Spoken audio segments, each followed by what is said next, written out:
We've all heard of economic and monetary union. Politicians and the press discuss it all the time. But how much do we really know about it?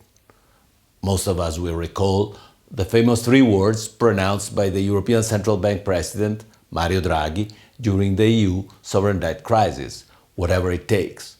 But why did those three words play such a pivotal role in averting an implosion of the Eurozone?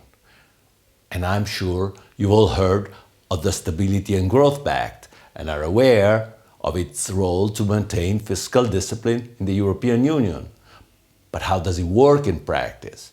And to what extent does it impinge on member states' freedom to carry out their economic policies, as the treaty expressly allows? Finally, everyone is familiar with the EU's institutional response to the COVID-induced economic crisis, notably the Next Generation EU program. But how and why is that response so starkly different from the austerity policies of the late 2000s?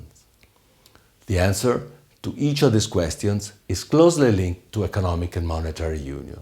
And if you want to know more about that link, this is the right book for you. Economic and monetary union is without a doubt one of the most revolutionary achievements in the history of European integration. Who could not agree with its goals of economic stability, balanced economic growth, high employment levels, and sustainable public finances? Yet, it found itself at the center, though was not the main cause, of a serious sovereign debt crisis that brought the European Union to the verge of collapse. And it gave rise to a broad anti-Europe sentiment that, over the past 10 years, has become the leitmotif of populist parties across the continent. In between, we risked the implosion of the Eurozone and were forced to a stalemate in the European integration process.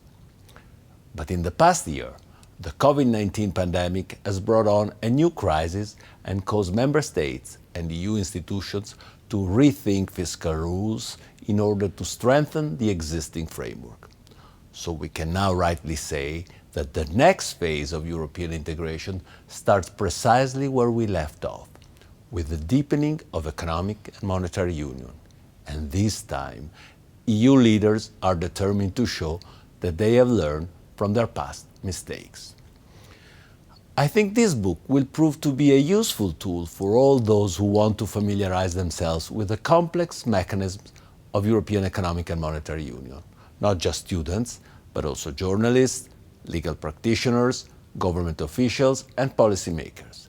Readers will acquire all the historical, legal, and economic information they need to enable them to participate in the ongoing debate on the reform of Economic and Monetary Union as Europe takes on, perhaps, its biggest challenge to date.